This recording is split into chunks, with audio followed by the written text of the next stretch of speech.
Date a Claudio Ranieri le carte per giocare, state certi che le mosse non le sbaglia. Contro il Torino, una squadra che l'anno scorso ha punito tra le mura amiche tantissime formazioni, il Cagliari ha mostrato di poter reggere botta. Ha retto botta contro una squadra che peraltro ha cambiato pochissimo, quindi che arriva come squadra da un collaudo che è un collaudo stagionale, è una squadra che non ha bisogno di reintegrarsi, reinventarsi rispetto a quelli che sono gli acquisti di mercato. Abbiamo pareggiato a Torino contro una squadra che come il Cagliari ha cambiato pochissimo. Peraltro abbiamo pareggiato 0-0 senza subire reti. È vero, abbiamo avuto pochissime occasioni, ma abbiamo messo anche in mostra quelli che sono i nuovi acquisti.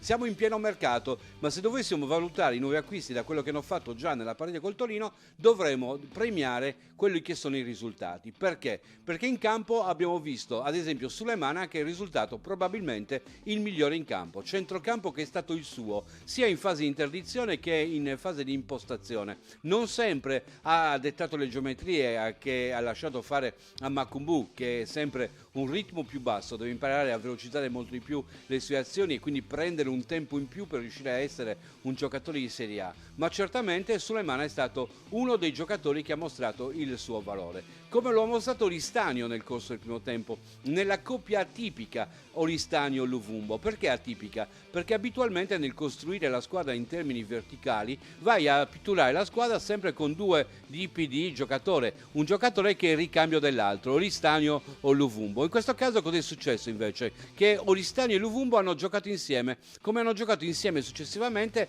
anche Pavoletti e Sciomullo, dove quelli che due dovrebbero essere alternativo l'uno all'altro. Capacità di Ranieri di capire come affrontare la partita. In un primo tempo sperava di uscire sempre palla al piede per poter far partire il contropiede nel primo tempo e nel secondo, quando rischiavi di poter essere assediato dal Torino che metteva a sua volta l'artiglieria pesante, l'hai messa anche tu l'artiglieria pesante per riuscire a tenere il baricentro del gioco molto alto. Insomma, questo 0-0 non è un frutto del niente, è il frutto di una partita giocata con grande strategia e con grande rispetto di quelle che sono le prove degli individui che quando hanno a che fare con un condottiero si sentono certamente più sicuri. Se pensiamo solamente alla quantità di giocatori quasi esordienti nella massima serie che hanno affrontato una squadra di metà classifica che invece è collaudata, possiamo dire che questo 0-0 vale quasi come una vittoria.